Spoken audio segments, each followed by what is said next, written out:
अस्सलाम वालेकुम बच्चों। आज हमारी कहानी का मौजू है नेकी का सिला। आलिया और आमना दो बहनें थीं जो अपनी नानी के घर पहाड़ों में गई हुई थी। वो रोज कहानियां सुन के सोती। एक दिन आमना को बाहर एक बूढ़ा इंसान नजर आया जो सर्दी में जमीन पे बैठा हुआ था। उन्होंने अपनी नानी से इजाजत ली और उस आदमी के लिए खाना, कंबल और लकड़ियां लेके गई। उस आदमी ने उनका बहुत शुक्रिया अदा किया।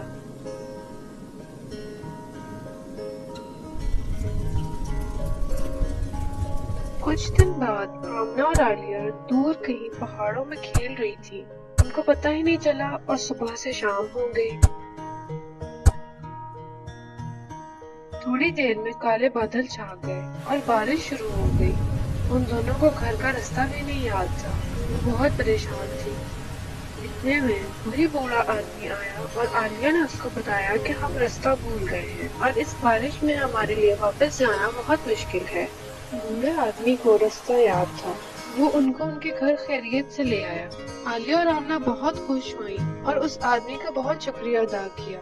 बारिश रुकने तक वो उनके घर में ही रुका और फिर वो अपने रास्ते चला गया।